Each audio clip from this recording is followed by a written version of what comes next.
A year ago, an independent progressive policy researcher and journalist and historian, Paul Street, published an article penned The Racist Counter-Revolution of 1776. From this article was produced a question that circulates throughout progressive academia and the left on the subject as to whether or not the American Revolution was a counter-revolution. The short form answer to this question is no. The American Revolution in and of itself was not a counter-revolution. The long form answer to this question is no. The American Revolution in and of itself was not a counter-revolution. However, the establishment of the U.S. Constitution, and you should read the Anti-Federalist Papers, even founding figures were against the Constitution, saying that it would invite, quote-unquote, tyranny, thus creating the legal premise for what would become the United States Empire to exist, produced from the rebellion against the crown, was most certainly indeed counter-revolutionary. However, at the heart of Paul Street's counter-revolution argument is the Declaration of Independence, penned by Thomas Jefferson, who I have thoughts about relative to this particular passage. He has excited domestic insurrections among us and has endeavored to bring on the inhabitants of our frontiers the merciless Indian savages, whose known rule of warfare is an undistinguished destruction of all ages, sexes, and conditions. And then follows on the premise that the 13 colonies declared independence as a ways and means to preserve slavery. There followed two further great steps on the path to the North American slaveholders' secession to American independence. In the famous case, June 1772 Somerset case, Somerset v. Lewis of 1772, 98 ER 499, the British court ruled that chattel slavery violated English common law. The application of Somerset to the 13 British colonies would have meant an end to the slave machine that fed the coffers of the Yankee mercantile elite and fueled the wealth of New England, while it created a wealthy landed aristocracy in Virginia, the Carolinas, and Georgia. The British judge responsible for the decision, William Murray Mansfield, became a special target of white colonists' denunciation over the next 4 years. The next landmark came in November 1775 when Lord Dunmore, the royal governor of Virginia, offered to liberate and arm North American slaves to squash the anti-colonial rebellion underway since the Tea Act of 1773. With this action, Dunmore entered a pre-existing maelstrom of colonial insecurity about slavery and London's intentions. Across the future U.S. South, in the spring of 1775, elite colonists were consumed with fears of a slave insurrection allied with the British, Spanish, and/or Native Americans. Lord Dunmore's proclamation effectively barred any possibility of rebel reconciliation with London, as the colonists now confronted Africans armed by London. Mr. Street gives a solid case to denounce the concept of U.S. independence. That passage within the Declaration of Independence, once again penned by Thomas Jefferson, mind you, was most certainly indeed racist. There is no way around it. And yes, the landed white bourgeois colonists most certainly indeed had their own protectionist reasons in mind to preserve the chattel slavery system from British legal rulings. That shouldn't be disputed either. However, this view is extremely skewed for a supposed progressive historian, and we are living in an era of skewed historical views from all sides of the American political spectrum, left, right, and center. And all sides of history, if you are to be truly a historian, must be thoroughly examined before we make proclamations that could be interpreted as revisionist.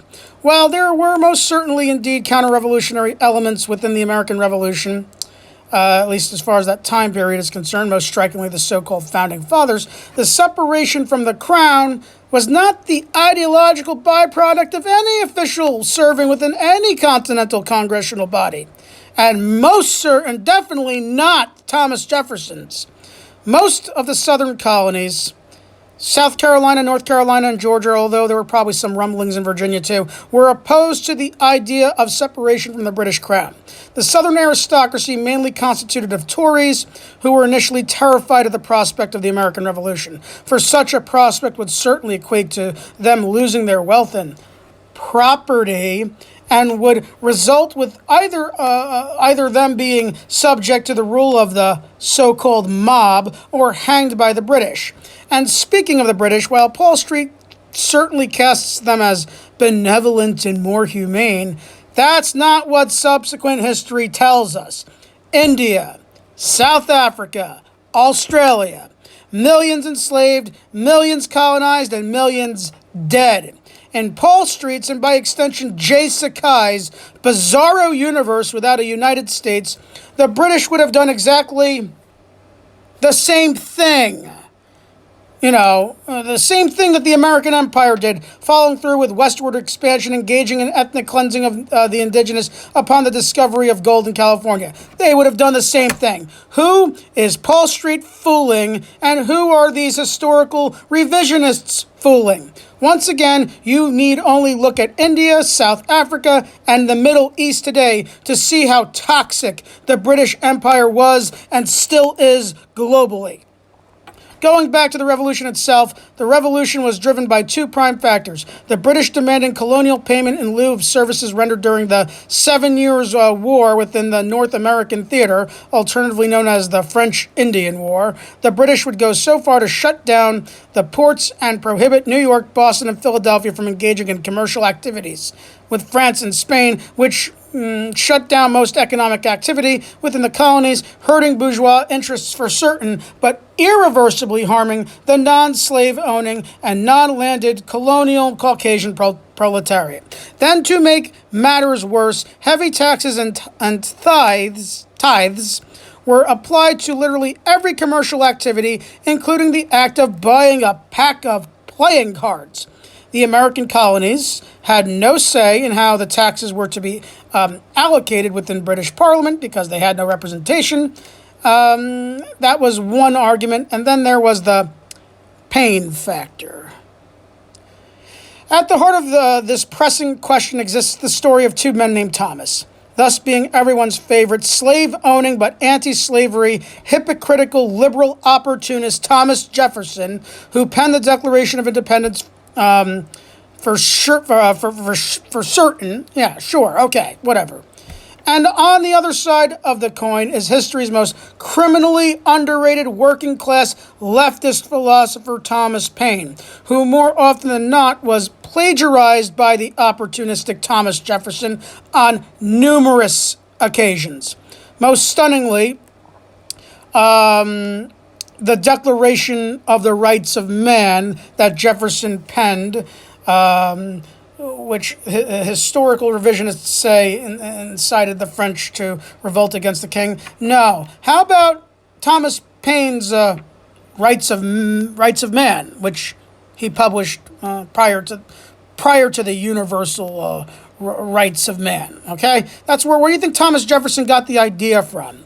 Thomas Paine was an Englishman who was born and raised in utter poverty, a man who was pro-feminist rights, who advanced a prototypical concept of basic income, who was militantly anti-slavery, militantly anti-clerical, and militantly anti-monarchist, writing, "Of more worth is one honest man to society in the sight of God than all the crowned ruffians that have ever lived."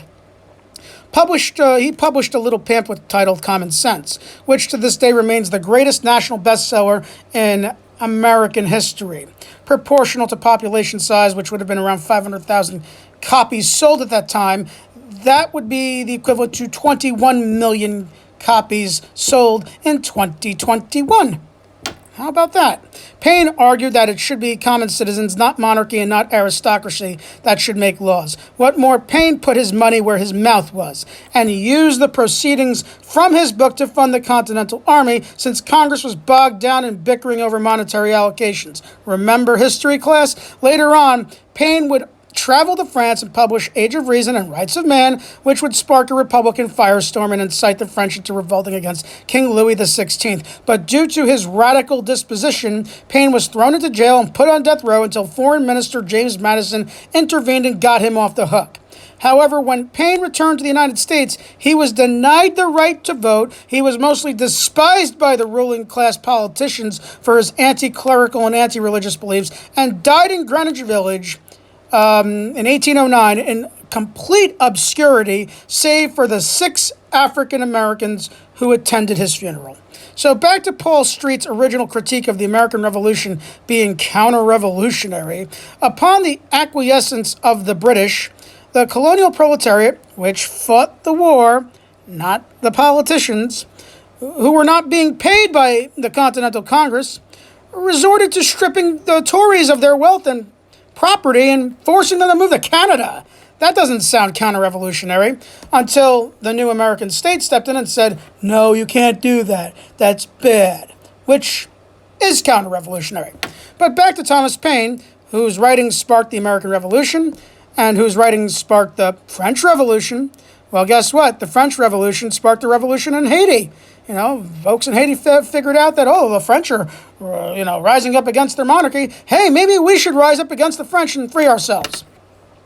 And the French Revolution also inspired the monarchist coalition wars against France, because they were threatened by the fact that the French overthrew the monarchy, Napoleon's imperial conquests notwithstanding, which inspired Hegelian philosophy, which inspired subsequent European proletarian revolts against European aristocracy, which inspired Karl Marx to write the Communist Manifesto, which inspired Lenin and the Russians to overthrow the Tsar, which inspired Mao Zedong and the Chinese to embrace communism as a means to drive out imperialism, which inspired Fidel Castro and the Cubans to do the same thing in Cuba, which inspired Ho Chi Minh and the Vietnamese to do the same thing in Vietnam, and so on and so forth. The origins of the proverbial Red Menace can be traced back to Thomas Paine and the idea of the American Revolution.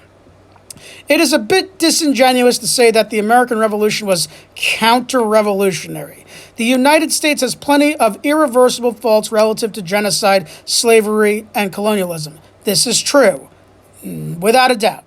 But that came about as a result of bourgeois opportunism and co-option of a good idea that monarchy and aristocracy and 1% rule should and ought to be completely abolished.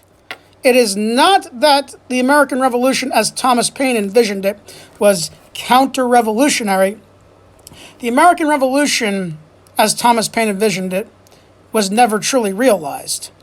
And with the implementation of neoliberalism, a scheme devised by British aristocrat Adam Smith, we and all peoples are once again under the thumb of the very same forces Thomas Paine urged that we ought to be free and independent from. And progressives like Paul Street and all the misguided leftists parroting him do a great injustice to all peoples when they side with the British crown.